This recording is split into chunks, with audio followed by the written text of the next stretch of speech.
नमस्कार मित्रांनो. तर घरोघरी मातीच्या चुली या मालिकेच्या आजच्या एपिसोडमध्ये आपल्याला असं बघायला मिळतंय की ऐश्वर्या आपल्या रूममध्ये येते. ती गुंडांना फोन लावते आणि गुंडांना म्हणते, तुम्ही त्या बाईला शोधा, ती कुठे असेल ना तिला शोधून काढा आणि काहीही झालं तरी ती इथे यायला नकोय. ऐश्वर्या त्या गुंडाशी बोलत असते आणि तेवढ्यात तिथे सुमित्रा येते. सुमित्रा विचारते, ऐश्वर्या कोणाशी बोलतेस तू आणि कोण यायला नको? ऐश्वर्या पटकन फोन कट करते आणि ती म्हणते, नाही आई, कोणीच नाही. सुमित्रा म्हणते, मग एवढी का दचकलीस तू? ऐश्वर्या म्हणते, आई तुम्ही अचानक आलात ना म्हणून मी घाबरले आणि दचकले. सुमित्रा विचारते, कोणाशी बोलत होतीस तू? कोणाचा फोन आला होता? ऐश्वर्या म्हणते, आई मॉमचा फोन होता. मॉम विचारत होती गणपतीसाठी येऊ का? मी तिला सांगितलं येऊ नकोस. सुमित्रा म्हणते, अगं गणपतीचे दिवस आहेत, सणसूद आहे, त्या तिकडे एकट्या असणार, त्यांना बोलवून घे ना. ऐश्वर्या म्हणते, आई अहो माझ्या डॅडला कसे वागलेत, किती त्रास दिलाय सगळ्यांना, आणि म्हणून मी आईला सांगितलं की येऊ नकोस, माझीच इच्छा नाही आहे. सुमित्रा म्हणते, बरं तुला जसं वाटेल ना तसं कर, पण चल ना आता गणपती आणायला जायचं आहे, तुला पण यायचं आहे ना आमच्यासोबत, चल. ऐश्वर्या म्हणते, नाही आई, मी नाही आले तर चालेल का? सारंग नसल्यापासून मला काहीच चांगलं वाटत नाही आहे.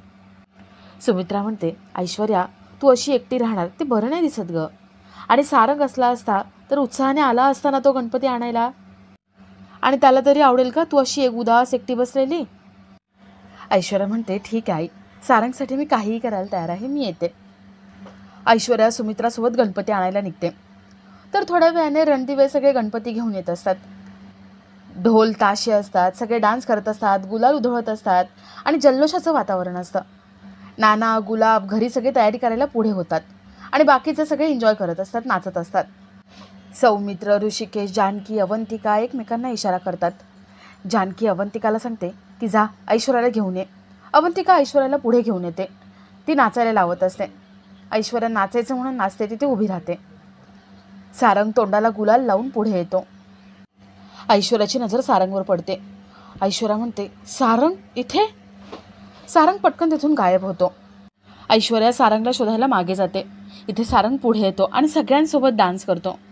ऐश्वर्या सारंगला सगळीकडे शोधते आणि तिला सारंग समोर सगळ्यांसोबत नाचताना दिसतो. ऐश्वर्याच्या पायाखालची जमीन सरकते. ऐश्वर्या सारंगला मोठ्याने आवाज द्यायला जाणार आणि तेवढ्यात तिथे फटाक्यांची माळ लावली जाते आणि सारंग त्या धुरात गायब होतो. ऐश्वर्याचा गोंधळ उडालेला असतो. सारंग नेमका कुठे, मागे होता, इथे होता, कुठे होता तिला काही कळत नाही. ऐश्वर्या धावत पुढे येते. ऐश्वर्या सगळ्यांना मोठ्याने ओरडते आणि सगळा गोंधळ थांबवायला लावते. सगळे थांबतात आणि ऐश्वर्याकडे बघतात. सगळे ऐश्वर्याला विचारतात, ऐश्वर्या हे काय चाललंय, काय करतेस तू? ऐश्वर्या म्हणते, आई अहो इथे आता सारंग होते. सगळे शॉक लागायची ॲक्टिंग करतात. ऐश्वर्या सुमित्राला म्हणते, आई हे बघा, इथे इथे सारंग होते, माझ्या समोर होते, ते नाचत होते. सुमित्रा म्हणते, अगं हे असं कसं होऊ शकतं? ऐश्वर्या म्हणते, आई मी खरंच सांगते तुम्हाला, इथे सारंग नाचत होते, इथे माझ्या समोर नाचत होते. त्यांनी चेहऱ्याला गुलाल लावला होता, ते नाचत होते. आधी तिथे मागे होते, नंतर पुढे आले, पुढे नाचत होते आणि नंतर गायब झाले. ओवी म्हणते, हो आजी, मला पण सारंग काका दिसला. ऐश्वर्या म्हणते, बघितलं ना, ओवीला पण सारंग दिसले, मला पण. सुमित्रा म्हणते, याचा अर्थ देव पावला, चमत्कार झाला. ऐश्वर्या विचारते, कसला चमत्कार? सुमित्रा म्हणते, मी देवाला नवस बोलले होते, देवाला म्हटलं होतं की काहीतरी चमत्कार कर आणि सारंगला आमच्या आसपास ठेव. सुमित्रा देवाचे आभार मानते. ऐश्वर्या म्हणते, आई मला तसं म्हणायचं नव्हतं, मी सांगते तुम्हाला, खरोखरे सारंग इथे आले होते. सारंग जिवंत आहेत, मी त्यांना माझ्या डोळ्यांनी बघितलं, इथे होते. ऋषिकेश म्हणतो, ऐश्वर्या काही काय बडबडतेस तू? सारंग जर जिवंत असला असता ना तर आम्हाला सुद्धा आनंद झाला असता, पण ते शक्य नाही आहे, हे तुला पण माहिती आहे. जानकी म्हणते, ऋषिकेश अहो असं का बोलताय? ती म्हणतीये ना तिला सारंग भाऊजी दिसले होते, मग कशाला दुखावताय तिला? अहो अशा चांगल्या प्रसंगी आपला नवरा आपल्यासोबत असावं असं प्रत्येक बाईला वाटतं, आणि तिला वाटलं तर काय चुकीचं आहे? आणि जरा तिची पण मानसिक अवस्था समजून घ्या ना तुम्ही. मी तर म्हणते ना, ऐश्वर्याला सारंग भाऊजी दिसले हा चमत्कारच आहे, आपल्याला देवच पावलाय. बोला गणपती बाप्पा मोरया. सगळे अजून जल्लोषात नाचायला लागतात. सारंग लांबून हे सगळं बघत असतो. ऐश्वर्या मोठमोठ्याने सगळ्यांना सांगण्याचा प्रयत्न करते की सारंग होता इथे, खरोखर होता, मी पाहिले सारंगला. सगळे ऐश्वर्याकडे दुर्लक्ष करतात आणि गणपती घेऊन पुढे जातात. तर इकडे लता रणदिवेंच्या घरी येते. दारामध्ये गुलाब, नाना रांगोळी काढत असतात, सगळी तयारी करत असतात. लता गेट उघडते आणि नानांना मोठ्याने आवाज येणार असते. तेवढ्यात तिथे ऐश्वर्याचे गुंड येतात. ते लताचं तोंड धरतात आणि तिला व्हॅनमध्ये टाकून घेऊन जातात. सुमित्रा ओरडण्याचा प्रयत्न करते म्हणून ते तिला बेशुद्ध करतात आणि व्हॅन चालू होते. रणदिवेंच्या घरचे सगळे गणपती घेऊन येत असतात आणि त्याच ठिकाणी ती व्हॅन सुद्धा येते. त्याच रोडने ती व्हॅन जात असते. मिरवणुकीमुळे ती व्हॅन मध्येच थांबते. जानकी व्हॅनमध्ये नेमकं कोण आहे हे बघायला पुढे होते. तो माणूस लताचं तोंड झाकतो आणि दुसऱ्या माणसाला म्हणतो, तू जा आणि बोल तिच्याशी, ही मला ओळखते. तो माणूस जानकीला म्हणतो, माझी आई आहे, आजारी आहे, तिला दवाखान्यात घेऊन जायचे, जरा वाट मोकळी करून देता का मला? जानकी वाट मोकळी करून देते आणि व्हॅन पुढे जायला मदत करते. तर थोड्या वेळाने सगळे घरी गणपती घेऊन येतात. गणपतीची पूजा होते आणि हे सगळे मिळून आरती करणार असतात. इथे सारंग हे ऑनलाईन आरती करतो. सौमित्र सारंगला व्हिडिओ कॉल करतो आणि इथे जी पूजा आरती चालू आहे ते सगळे सारंगला दाखवतो. ऐश्वर्या सौमित्रकडे बघते. तिला डाऊट येतो. सौमित्रने ज्या पद्धतीने मोबाईल घेतलाय त्यामुळे ऐश्वर्याला डाऊट येतो. ऐश्वर्या मनात म्हणते, हा सौमित्र अशा पद्धतीने का मोबाईल घेऊन उभा आहे? काहीतरी गडबड नक्कीच आहे.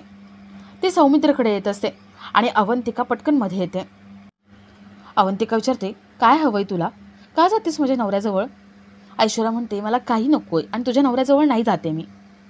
तुझा नवरा फोनमध्ये कॅमेरा ऑन करून काय करतोय ना हे बघते.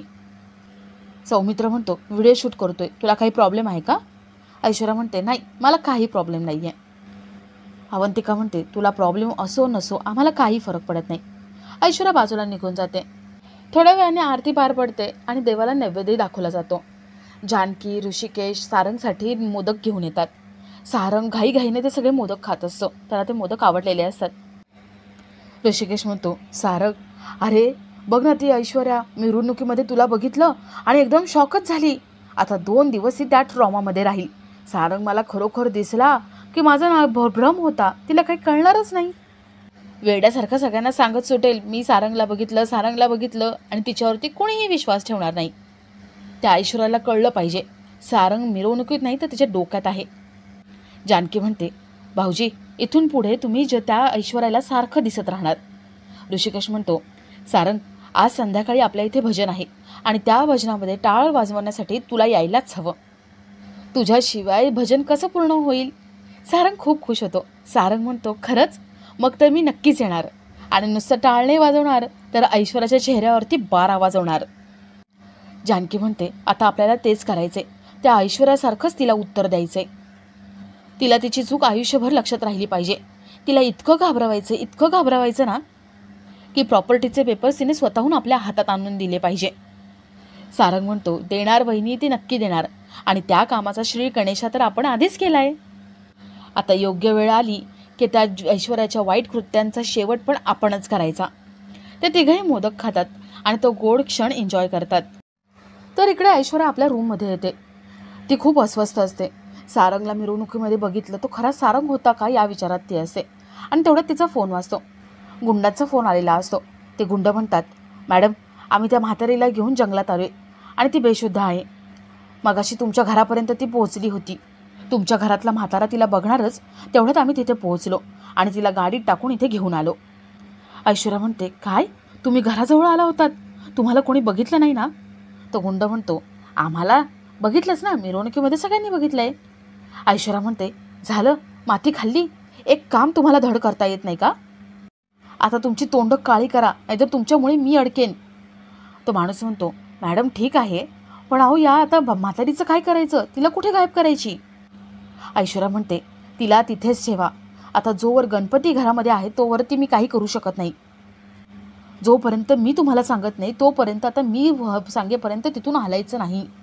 तो माणूस म्हणतो, ठीक आहे मॅडम, तुम्ही सांगता तसंच करू आम्ही. तो माणूस फोन ठेवून देतो. ऐश्वर्या लताचं काय करायचं या विचारामध्ये असते आणि आपला आजचा हा भाग इथेच संपतो.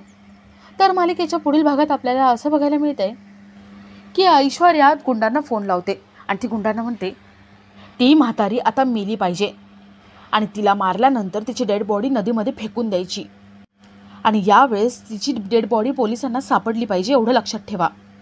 ते गुंड लताला मारणार असतात. ऐश्वर्या इथे म्हणते, आता जानकी बघच मी तुझ्या आईसोबत काय काय करते ते. तर इकडे जानकी लतासाठी देवाकडे प्रार्थना करते. इकडे ते गुंड लताला मारून टाकणार असतात. ते तिच्यावरती चाकूने वार करणार तेवढं तिथे एक माणूस पोहोचतो आणि त्या दोन्ही गुंडांना गोळ्या घालून मारून टाकतो. हा तोच माणूस असतो जो ऐश्वर्याला जमीन माझ्याकडे दे, मला वीक असं सांगत होता. तोच असतो. तो लताला तिथून घेऊन जातो.